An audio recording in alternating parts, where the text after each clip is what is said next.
So can I ask, are there any apologies?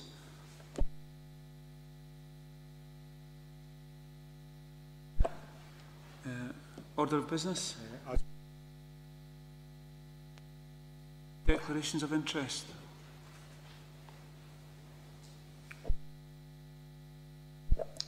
Item 4 on the agenda are the minutes from the meeting on 25th of June 2013, as well as Tuesday 24th of June 2014.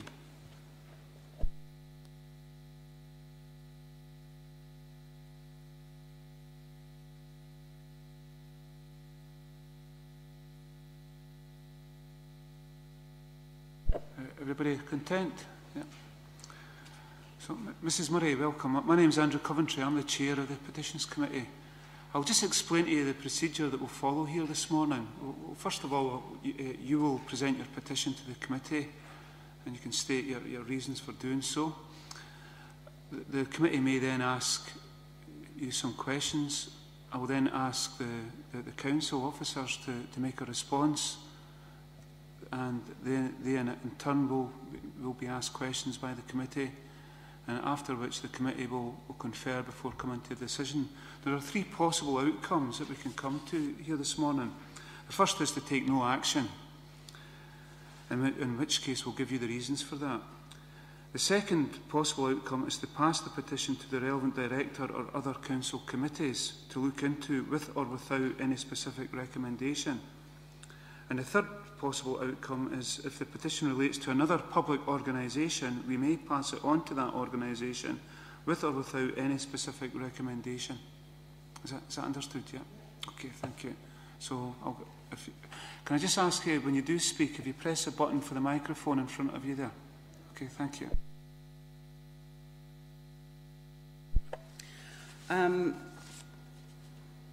We raised the petition due to the withdrawal of the 328 bus service, which serviced Hilltown, Newton Village, Miller Hill, Oak Hall and Dander Hall, which was the back end of Dander Hall.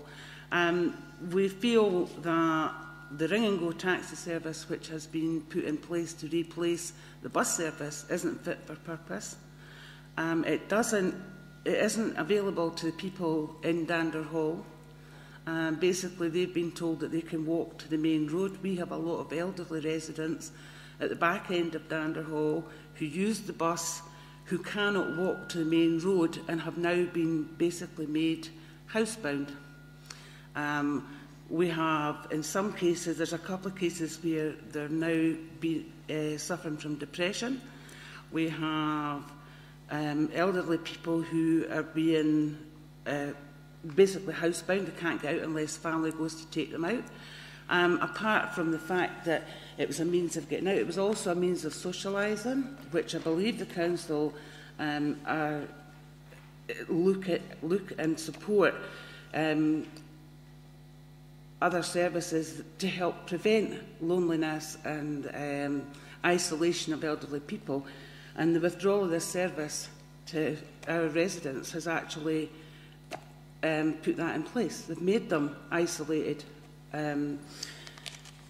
We tried to get a meeting with Transport and Council, through the councillors, and it never materialised.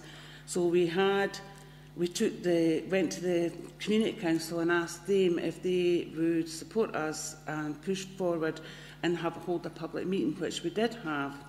Now, at that public meeting, there was a few proposals which were taken forward to Lothian Transport by Colin Beattie, the MSP, because it was quite obvious from the meeting that the 3 local councillors who attended were not willing to take it forward.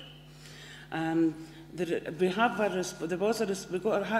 I put in completed the forum, we have had a response from Ian Craig of Lothian Transport. And Ian Craig is basically, the proposals we put forward was to reroute a 30 once an hour, or to reroute the 33 or 49 once an hour. The bus stops are already in place, so that shouldn't be a problem. the 30 was never going to be a goer. We didn't expect that to be, but the 3349, there are 6 of those buses pass along the main road at Dander Hall an hour in both directions. And what we asked for was for 1 an hour, them to look at diverting 1 an hour up over the Wisp, down Edmonstone Road, down into Newton Village and up the new road to the Park and Ride. Now what this would constitute would be that the council wouldn't have to provide a ring and go service for the people in Newton Village because they would then have a bus service.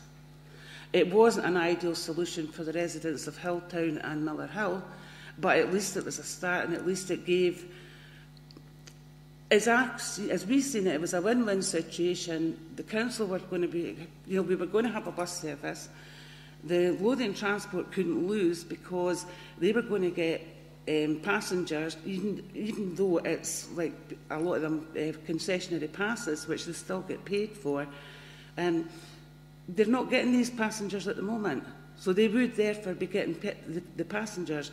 Now it also has an ongoing effect on the economy because the people who can't get to the main road now from Dander Hall or don't use the ring and go taxi service, they are not out spending money. I know myself personally use that bus 3-4 times a week, and when I came over to Dalkeith, I never spent any less than £10 when I was here.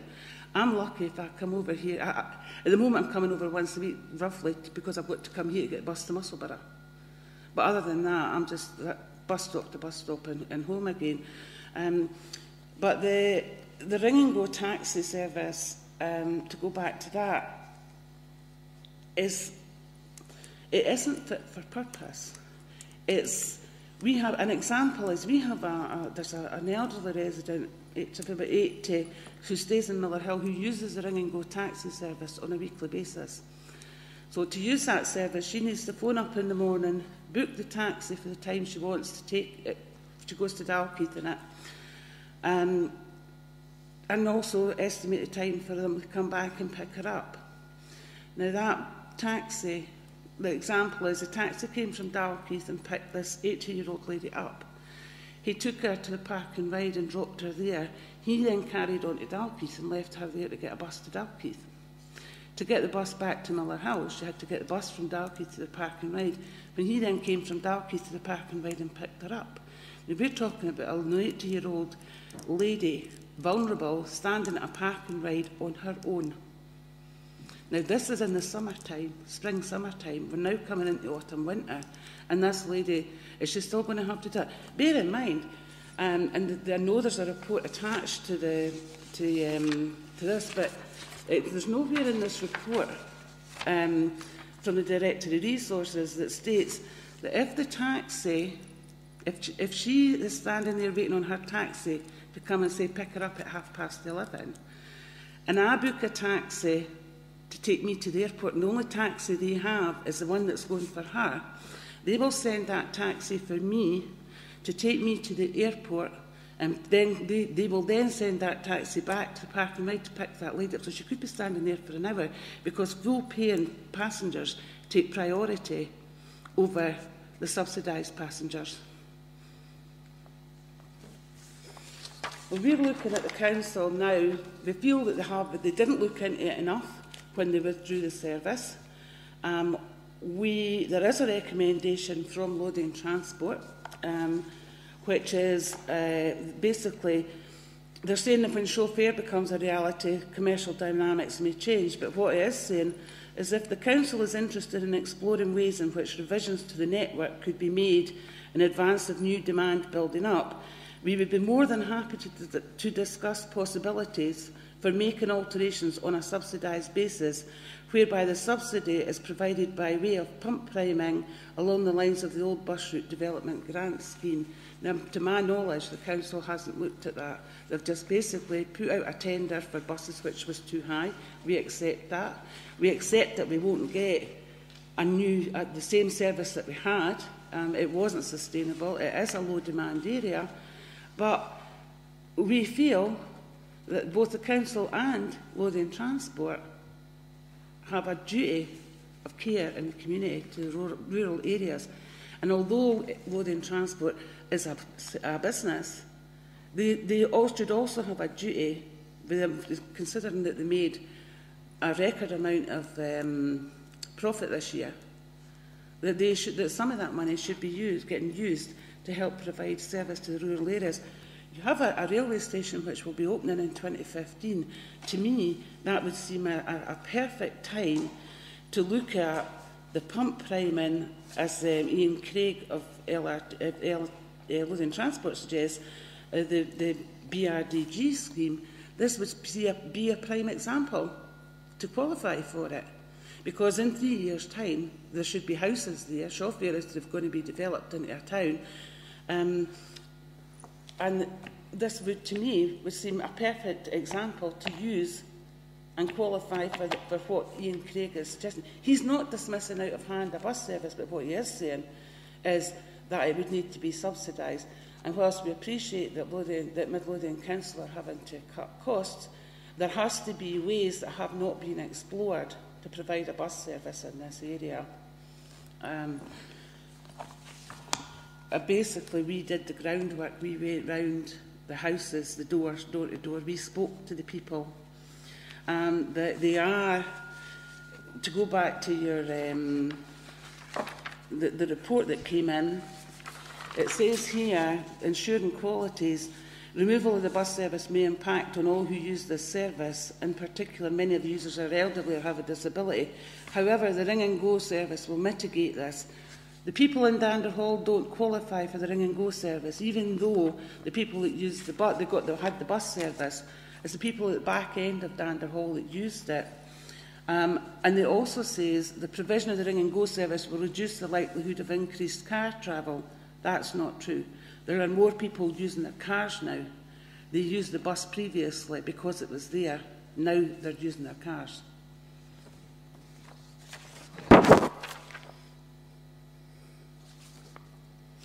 We basically are looking for the council to put pressure on Lothian Transport to help come up with a solution to this, and for them to be given more than 1 week's notice to come up to have a look at it.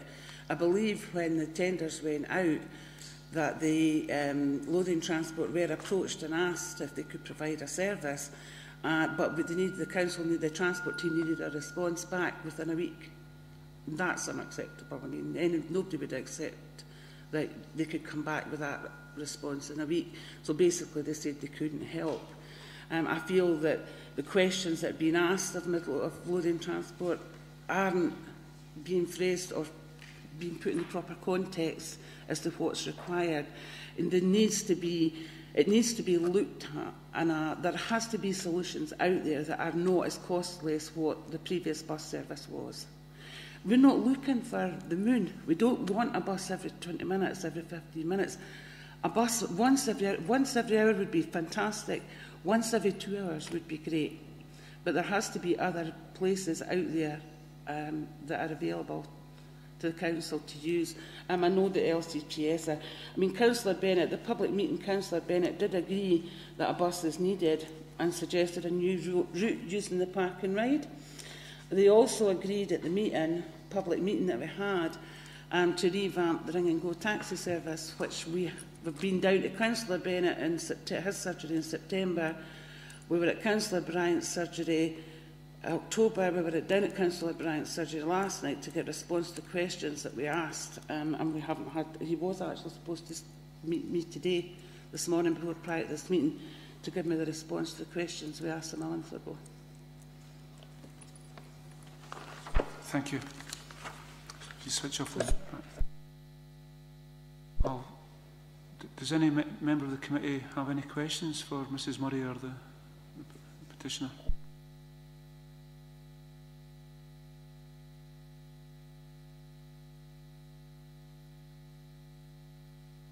I'll pass across to Ricky.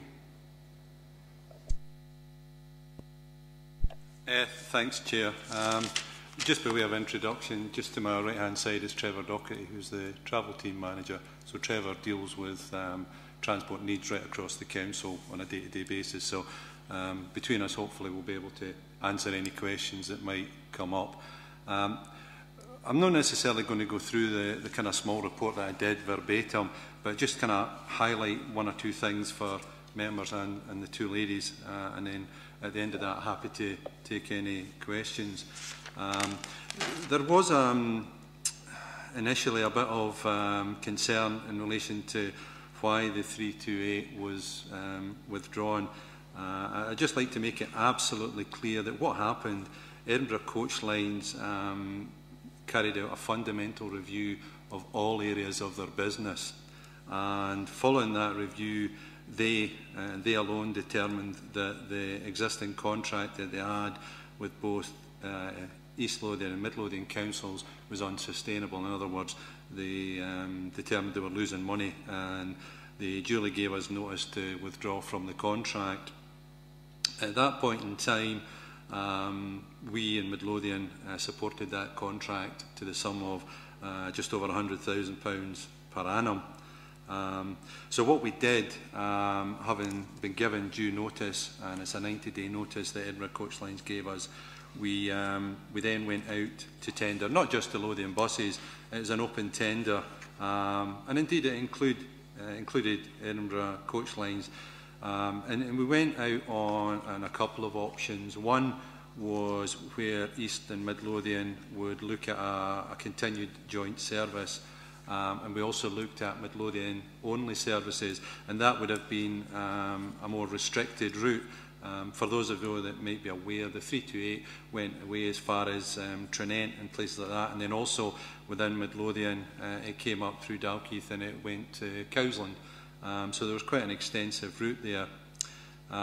Eventually the prices came back, and in terms of a Mid Lothian option, the joint contract would have seen to have gave us, of the options that came back, better value.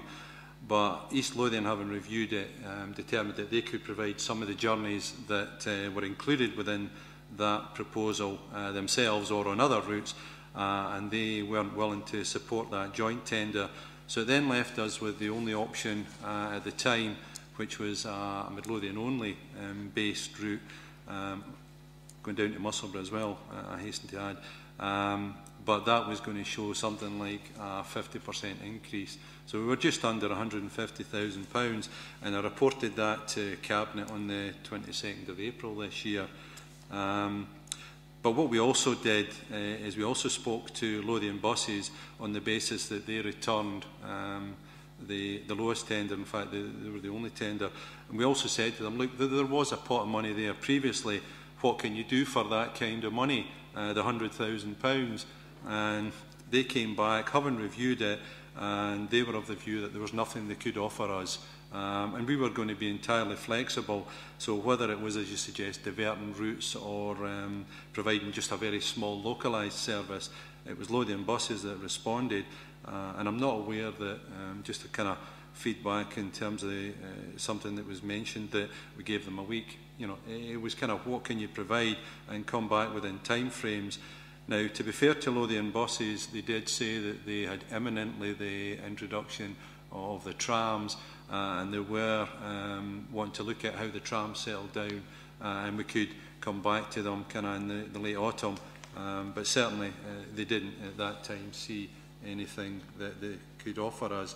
So in terms of the Ring and Go service, and the Ring and Go service is specifically for a geographic area, and we introduced two services, one for the Cowsland area and one for the Newton Miller Hill area. Dander Hall, because it's kind of wider geographic spread, it's always difficult to kind of say where a Ring and Go stops and starts. But at this moment in time, the Ring and Go service provided for Newton Lone, Miller Hill and the Cowsland areas, and we've got 75 and 41 people registered for those services respectively. It's probably worth pausing at that point, Chair, and as I say, quite happy to take any questions. Thank you. Yeah, Councillor. Me, hi. Yeah. Sorry, I was going to ask Ricky if anything had been done to determine how much a diversion, as had been suggested by petitioners, to the 49 and 33 services would cost, but I take it from what you've just said that whatever it would be more than £100,000 if you've offered that amount of money to Lothian to come up with some kind of solution that might have included that. Is that fair to say? Secondly, I know that mention was made, I think, with the petitioners about chauffeur coming along, and you had been told that there was a possibility of maybe some commercial solutions coming when that comes along. That's obviously a fair bit of time away. However, there's a paper coming up this afternoon to full council on the Waverley line, and on one of the parts of that report, it refers to the signage that's going to be going up in each of the stations, and it's what it says on the chauffeur station is a light here for the ERI. Now, how are folk going to get from there to the ERI at the moment? Is there the potential or some kind of service being put in to connect directly to the station that could maybe potentially come up round the Wackadander Hall, for instance, which might resolve some of the issues? Is there anything on the horizon with that? Thirdly, mention's been made the bus route development grant, pump priming mechanism. Is that still on the go? I wasn't too clear on that, if that was still something, a fund that was still in existence.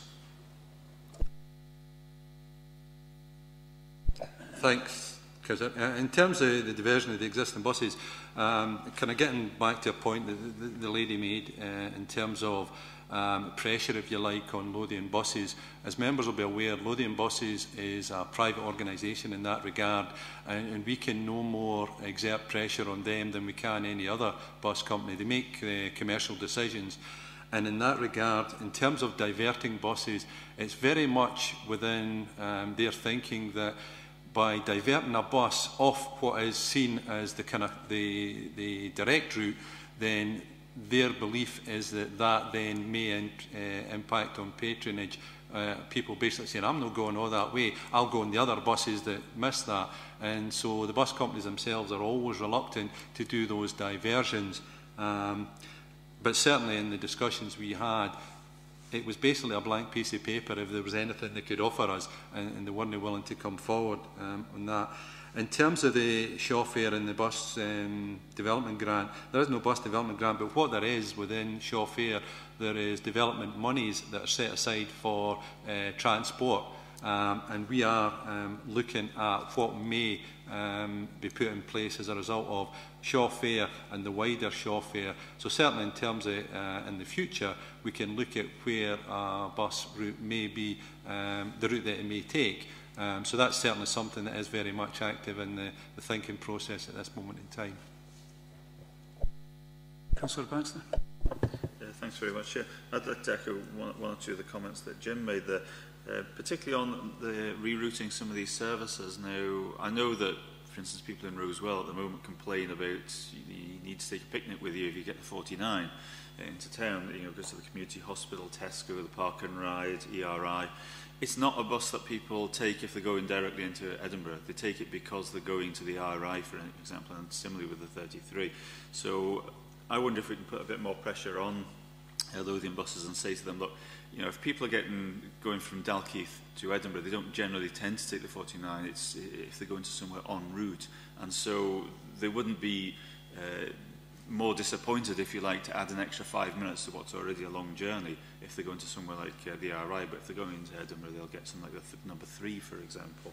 So I think that there is a case to present to Lothian buses that, yes, they have radial routes, they have routes which are perhaps faster and more direct, but there are other ones which perhaps shouldn't be seen in that way. The pump primer scheme, again, you are, like Jim, I wasn't aware if this was still going or not. Maybe it's something that, particularly with chauffeur, you know, when this comes up, it worked exceptionally well in Hopefield in Bonnyrigg. It went, you know, beyond everyone's expectations in how having a bus service that was guaranteed for 4 years, that people would start to use it, and they have done. And I think it's something that we should make sure in our negotiations that we're that we are taking into account existing areas. I'd like to ask you a question, though, on some, just picking up on something one of the petitioners said before about the ring and go service, where it's to pick somebody up from Dalkeith, they have to travel to the park and ride, and then the taxi then goes to the park and ride to pick them up. Is that correct? And if so, why? Sorry, what the Ring and Go service does is quite simply it takes people from, so for example Newton Miller Hill, it takes them to the nearest point of to pick up a regular bus service. So in terms of Newton Miller Hill, it's either Sheriff Hall or the bus stop at near Molesford Avenue, or indeed takes them down to Musselburgh. I think a lot of people had they were registered with doctors, etc., in Musselburgh. So it takes them to the nearest point where they can pick up public transport. Another example is Cowsland, where the nearest point is Dalkeith. So it brings them down to where the nearest point in Dalkeith, where they can actually then pick up a bus to then continue their journey to wherever they go. That's the kind of the way that the Ring and Go service works.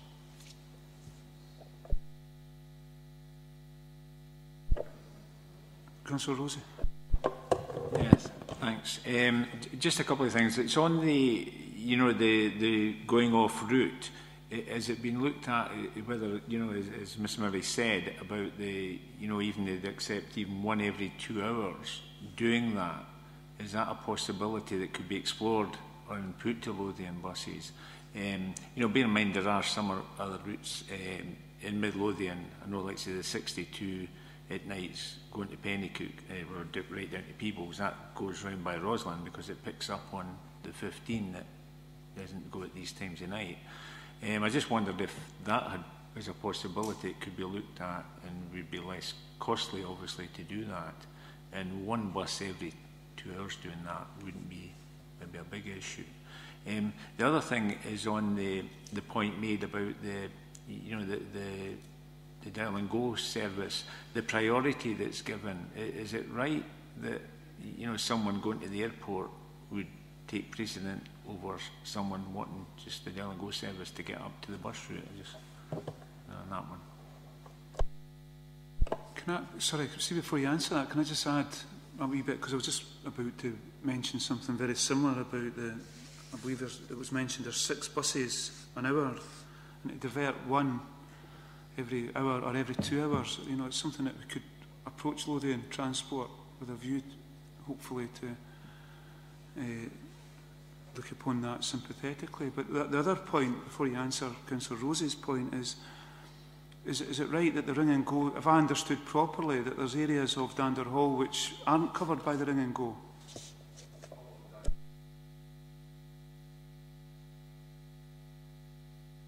There's nobody in Dander Hall qualifies for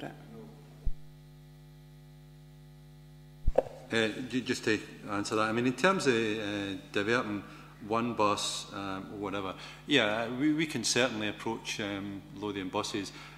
We've got Trevor and his colleague Carl Vanters who are speaking to Lothian buses almost on a daily basis in terms of any improvements that we can make to the bus service. So in other words, if we needed to divert it or kind of wherever.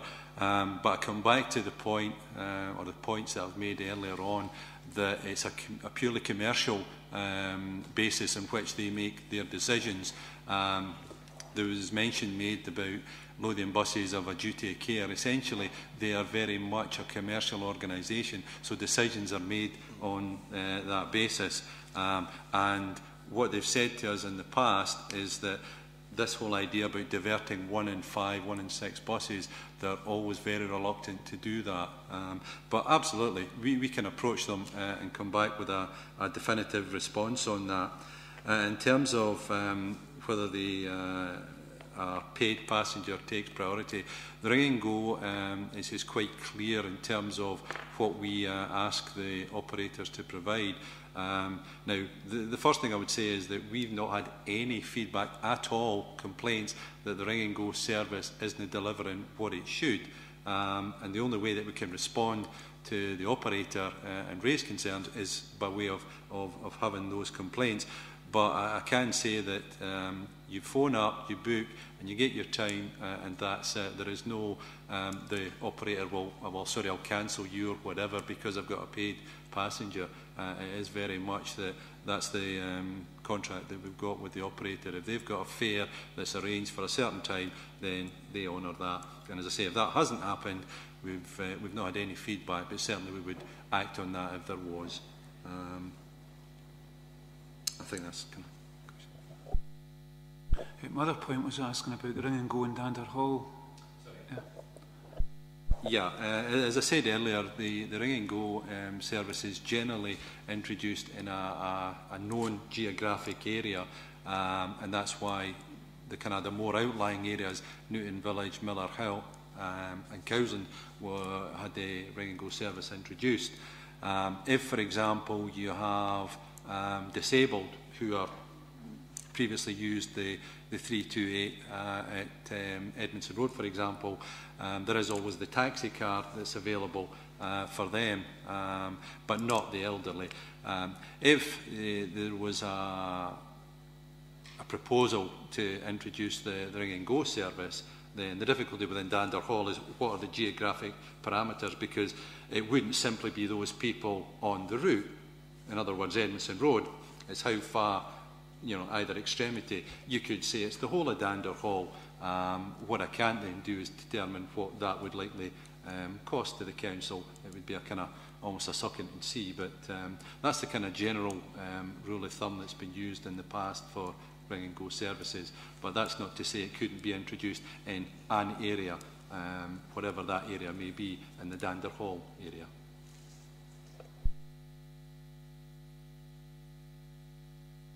Could I just point out something with regards to the 4933 service? Prior to the Park and Ride opening, the 49 terminus was in top Edmonston Road. That bus went in through Dander Hall. It went down Edmonston Road, up Newton Church Road, and then back into Edinburgh. Now, we were told at the time when the Park and Ride opened that the reason was that the single deck buses could not turn left at the top of Newton Church Road. That was the reason why it wasn't. That was the reason given for taking it away from Dander Hall. Now you're only talking a couple of minutes. That's the only difference in that, and how that could possibly cost more than £100,000 a year, or even £50,000 a year, is, that's unacceptable from Loading Transport. That's an excuse from them. But that bus did come into Dander Hall previously and was taken away. And at the time when it was taken away, I did go to the councillor at the time, Councillor Bennett, and what I was told then was that they couldn't subsidise Loading Transport and subsidise the service to still come into Dander Hall because they were already subsidising the 328 bus, which of course now is not the case. But the ring and go, where does that leave our elderly and infirm disabled people in Dander Hall? Because, especially Dander Hall, because they can't get out now. There's one lady, it's costing her £30, it's cost her £40 up to now to go down to the Royal Infirmary for her checkups. They've fallen in operation. And the Ring and Go service, we've got a lady in Newton Village who used that bus daily. She walks up now from Newton Village to Dander Hall. For her to use the Ring and Go taxi service to do her voluntary work, this lady's 80-year-old, by the way, and walks up that road, the Farm Road, with no lighting, etc., on a daily basis, she's not going to be able to get out to her voluntary. It would cost her £80 a month to use the Ring and Go taxi service. An 80-year-old doesn't have £80 a month to pay in a taxi service, especially when they qualify with a bus pass. So I'd like that to be taken into consideration. Sorry, the only thing I was going to say is that what the lady's suggesting in terms of the bus whether it was or wasn't in Dander Hall, what it did in terms of Sheriff Hall. Unfortunately, that's kind of history now, and there's not an awful lot we can do about that. It's very much about the services that are there presently, and it comes back to that discussion that certainly we can have that discussion with Lothian Transport to see what options, if any, they're willing to entertain. So that's the kind of the buses side. In terms of the ring and go, I've already suggested or stated to the members that the ring and go service can extend as far and as wide as members would like it to do so. Similarly, it's also worth mentioning that in terms of the cost, people that use the ring and go service pay the first £1.50, and the council then pick up the cost of the remaining part of that journey. For those journeys that have been undertaken from since it started, the average subsidy that the council's paid is just over £6 per journey. And sorry, the other thing I should add is that the ring and go service, there is no concession, because when you travel on the bus, the concession comes from Transport Scotland from a kind of a ring-fenced pool, and that goes directly to the bus operator. Again, it's within the gift of this council to look at the ring and go service and decide that it was going to be completely free. So in other words, that the passengers themselves didn't have to pay the first £1.50. These are all decisions that are within the gift of the council. So you can either decide that you'll have a free service, you can then determine the extent of the ring and go service. So as the lady suggested, that if you wanted somebody to be able to go from Dander Hall to Dalkeith, for example, you can do that. Clearly it all comes at a cost, but that would be for members to consider whether they wanted to extend it by geographic area and then vary the terms of the ring and go service. Can I just point out that the ring and go service takes them down to Musselburgh directly to Tesco or the High Street, but they could actually get a bus stop from Stony Bank. So why is there a difference between going to Musselburgh and going to Dalkeith?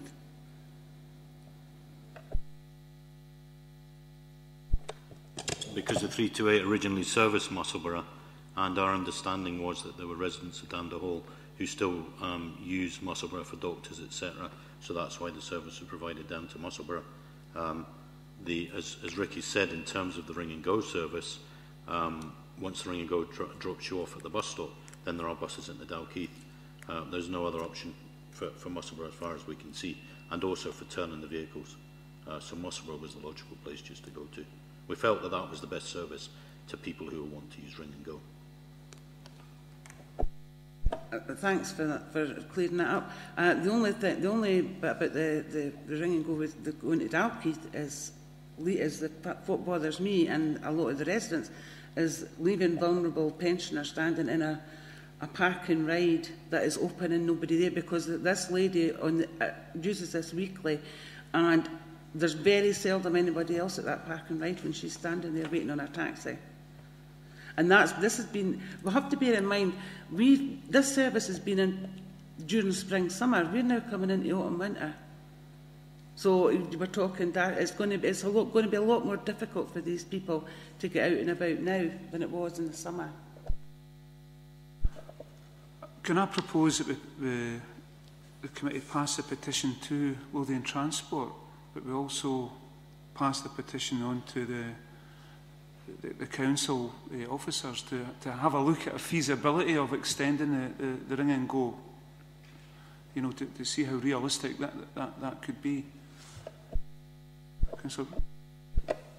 Ricky mentioned during his initial contribution that when Lothian Transport were approached on this matter, they were in a difficult situation and they were bedding in the trams and things like that, and he did indicate that they had suggested that you could come back to them at some later stage later this year.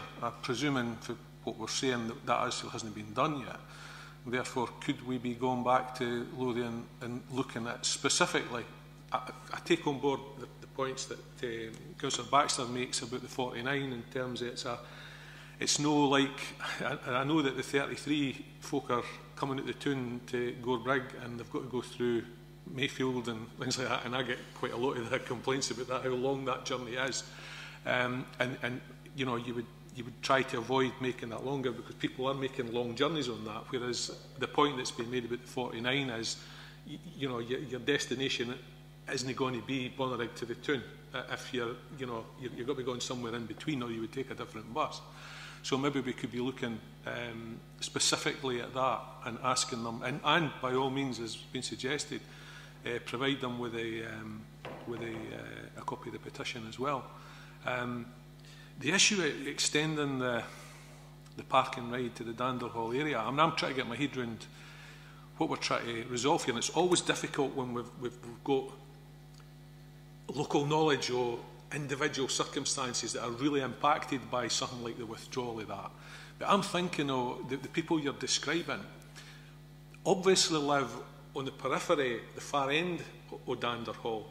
There will be people disabled that live in the centre of Dander Hall, that it's just as far to go to the main road as it is to go to Edmiston Road when the service was there, and therefore if they're as infirm as the person you're talking about, they've never been able to do anything. And it just becomes, but that is the case for so many of our communities.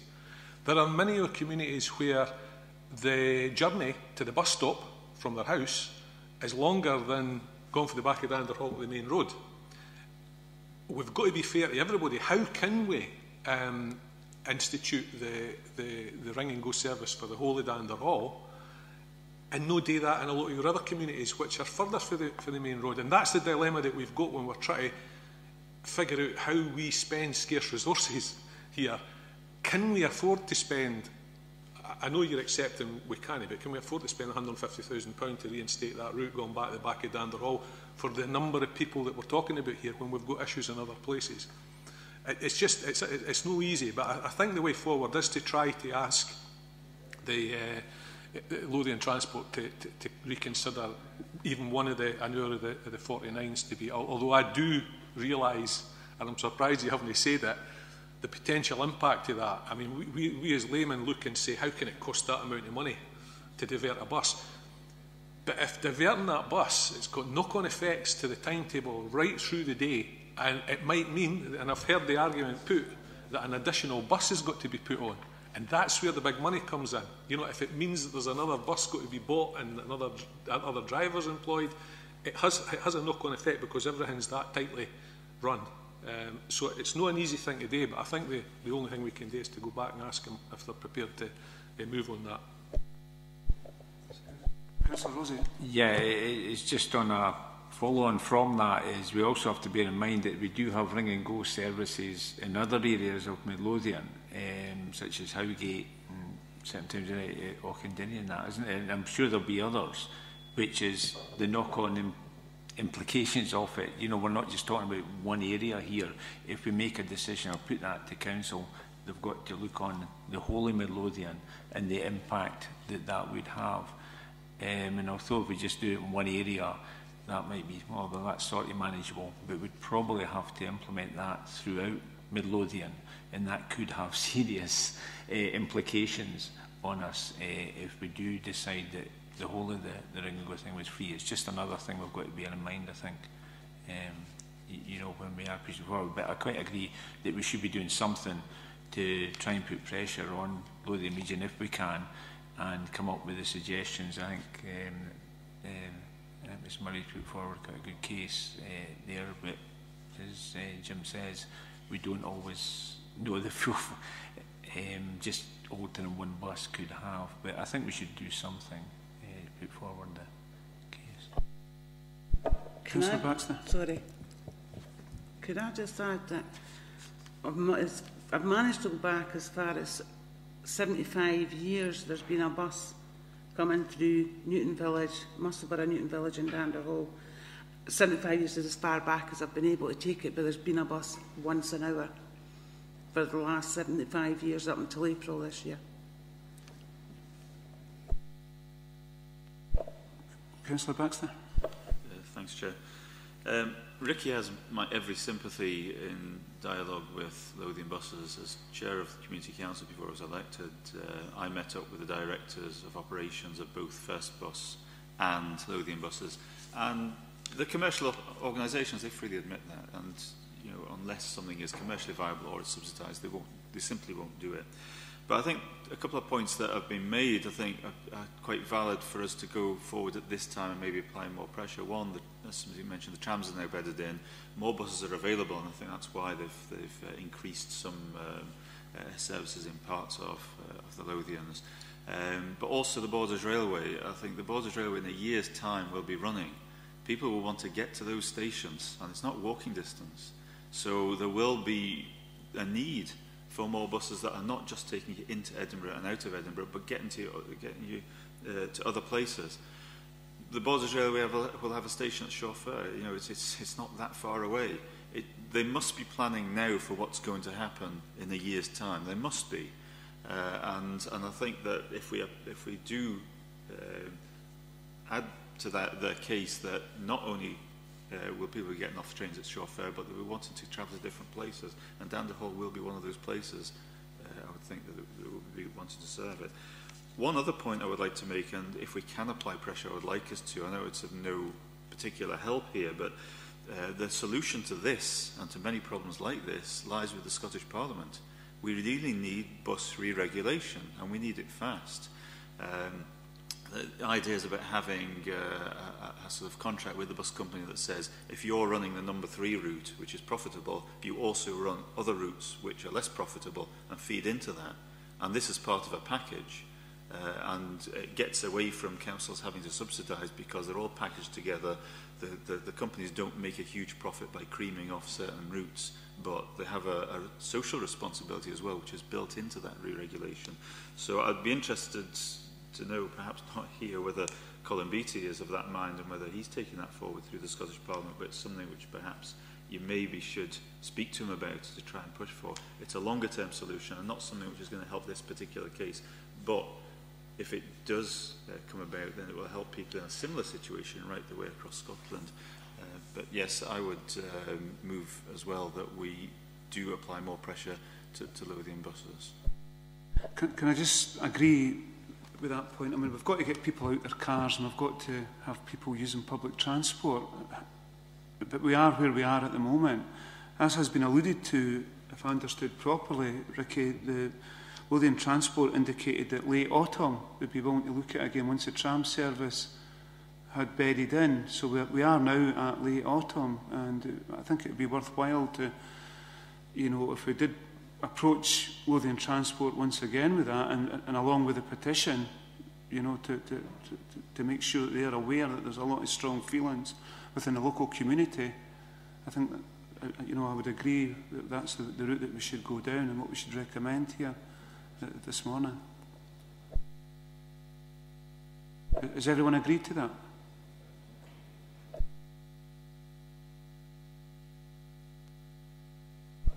Mrs Murray, we've agreed that the Council will go back to Lothian Transport and they will take your petition along as part of the evidence